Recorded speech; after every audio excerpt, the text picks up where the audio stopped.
You want to support Roland Martin Unfiltered? Be sure to join our Bring the Funk fan club. Every dollar that you give to us supports our daily digital show. There's only one daily digital show out here that keeps it black and keep it real as Roland Martin Unfiltered. Support the Roland Martin Unfiltered daily digital show by going to RolandMartinUnfiltered.com. You can make this possible. I'll bring in Nikole Hannah-Jones, of course, the creator of the 1619 Project in right here, because all of this dovetails us perfectly what she's been dealing with in response. Of course, all these people being so upset. I mean, these white folks are really bothering themselves by the 1619 Project, because I keep telling y'all, white folks in this country are so fragile. They can't handle history, but they can only believe his story, okay? They can't handle anything else. That's why you have now Senator Mitch McConnell trying to attack her and telling the Department of Education, don't you dare include the 1619 Project in any federal grant programs in this country. Nikole, we've been talking about, of course, the comments made by Senator Tim Scott. And then even right there, when you heard him on Face the Nation trying to say, well, the reason we had the Pickford decision was because money was being taken away from black farmers to white farmers, and now we're trying to reverse that. No, Tim, we're trying to still deal with the inequities from the Pickford decision, because even that wasn't enough. And you would think a black man from South Carolina could understand that. But no, instead, he's simply tap dancing on the dance card of the Republican Party. Well, I think that Representative or Senator Scott does. I think he does get it.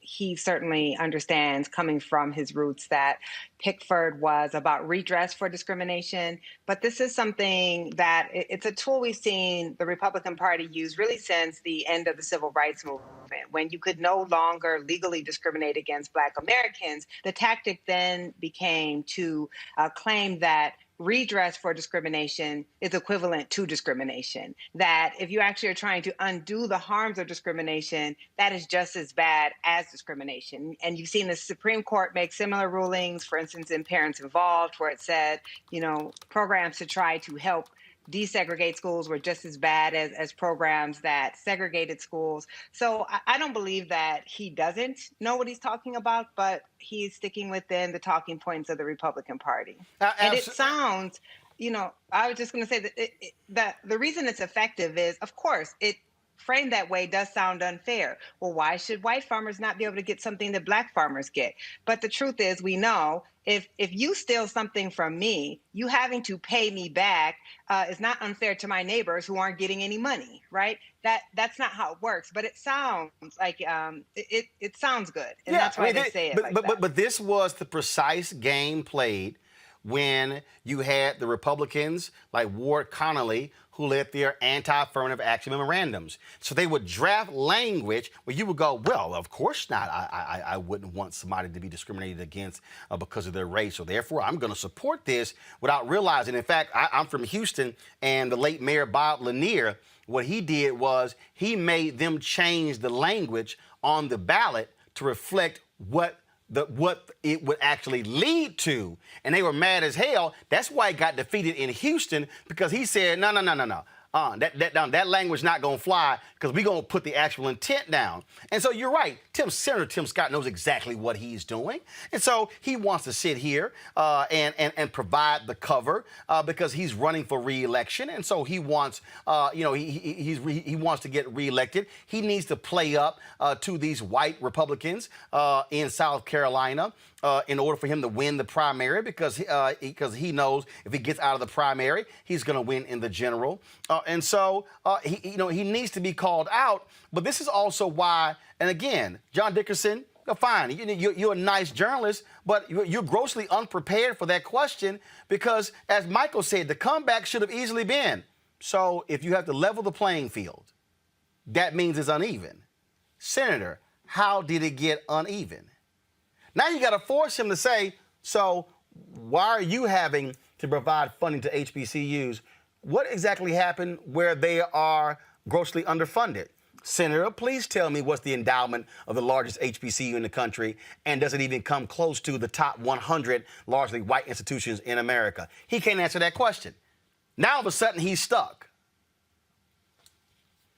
Yeah, I mean, this is why you see so much opposition to the 1619 project. It's because when we talk about issues of racial inequality, whether it be economic inequality, whether it be inequality in education, inequality in the criminal justice system, inequality in the treatment of Black farmers, if we can just pretend that today is today and we have no past, nothing created this, there's no long history and legacy of legalized discrimination, then we can use that rhetoric of equality without actually having to do anything to address the inequality. So if you actually have to grapple with the past and all of the institutions that really conspired to keep Black people in the lower caste, then you are charged with having to do something to rectify the current inequality. So we have to kind of exist in this space where the only thing that matters about our past are the good things, and all of the bad things about our past are irrelevant to the society we live in today.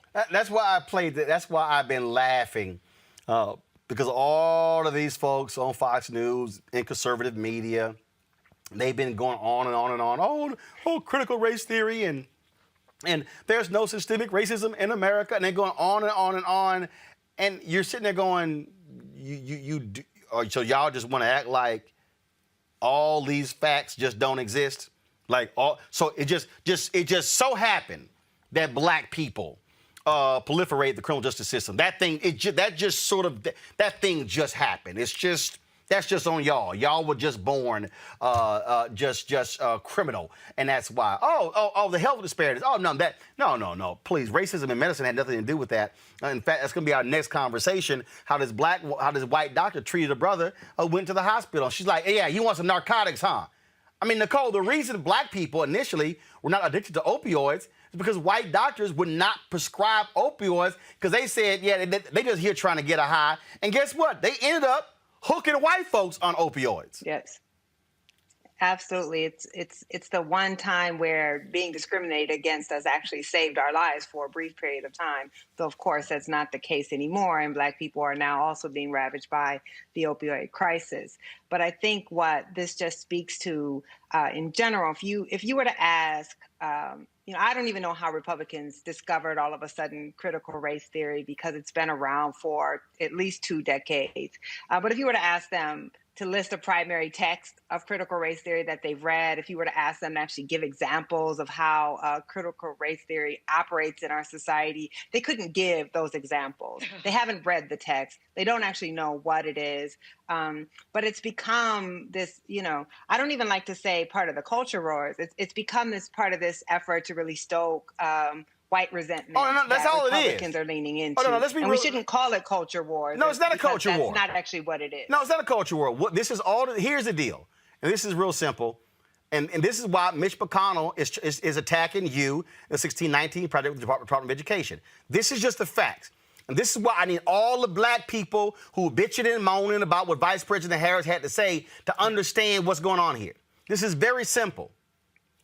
Stock market, jobs report, major bills being passed, highly popular with American people, President Joe Biden's approval ratings high. What they desperately need white conservative evangelicals and non-college educated white people to be so enraged with wokeness, cancel culture, critical race theory, 1619 project, Black farmers getting $5 billion, and then they trot out Senator Tim Scott. What they need is they have got white people. They're coming after our way of life. That's why I'm dropping a book next year called White Fear. That's all this is about. And so we got to understand not to get caught in their game.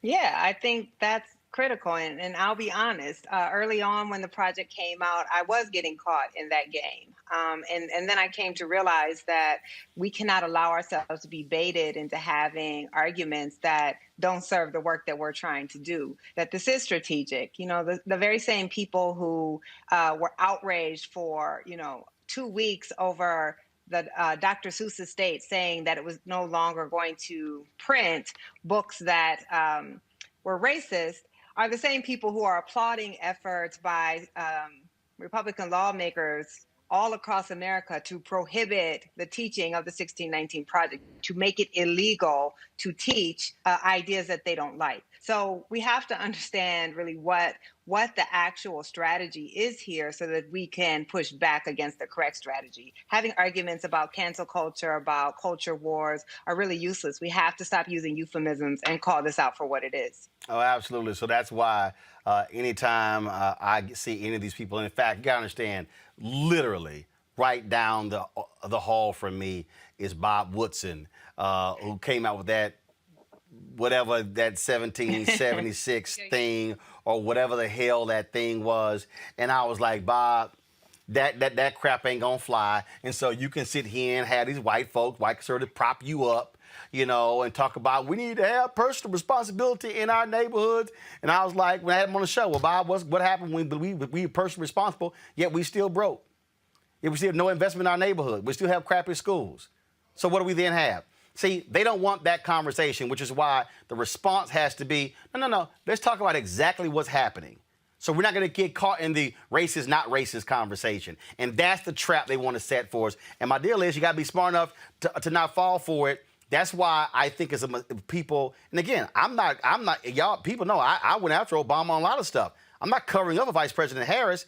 She could not answer the question the way a bunch of us probably would answer the question, because she knows she's the one who might be running for president one day. And guess what? White folks vote. Well, and she's the second highest ranking official over United States of America. So the expectation that she is going to say that she is helping to run a racist country it's not a realistic expectation. We understand that politicians have their role, and those of us who are not politicians have our role, and we as journalists have a role to tell the truth. That's not necessarily the same role that politicians have all the time. They have to speak to their constituents. I think that we have to really think about where all of these conversations are going, right? When you look at the 1776 Commission, when you look at the 1776 Project, it's trying to get us to debate systemic racism. Right. Systemic racism is not up for debate. Right. The proof We is ain't debating there, that. right? The data, the sociological research, like we know that it exists. So to me, I'm not going to debate the existence of something that we already have proof of. And that's what they want us to do. That's why, as you said earlier, focusing on whether this person is racist or not, I'm completely disinterested in whether individuals are racist or not. I am interested in whether they're passing policy that has a racist impact or a racial impact. And so we can't allow other people to define the parameters of a conversation, particularly when it comes to things like systemic racism, which have already been proven. It's simple as that. Nikole Hand-Jones, we appreciate it. Thanks a lot. Thank you. All right, folks, back to our Roland Martin Unfiltered video in just one moment. It's time to be smart. When we control our institutions, we win. This is the most important news show on television of any racial background. Y'all put $2, $3, $4, $5, $10, $15, $20, $30 on this and keep this going. What you've done, Roland, since this crisis came out in full bloom. Anybody watching this, tell your friends. Go back and look at the last 2 weeks, especially of Roland Martin Unfiltered. I mean, hell, go back and look at the last 2 days. You've had sitting United States senators today, Klobuchar and Harris. Whatever you have that you can bring to Roland Martin Unfiltered to support it, please do, because this information may literally save your life. Watch Roland Martin Unfiltered daily at 6 p.m. Eastern on YouTube, Facebook, or Periscope, or go to RolandMartinUnfiltered.com. Support the Roland Martin Unfiltered Daily Digital Show by going to RolandMartinUnfiltered.com. Our goal is to get 20,000 of our fans contributing $50 each for the whole year. You can make this possible. RolandMartinUnfiltered.com.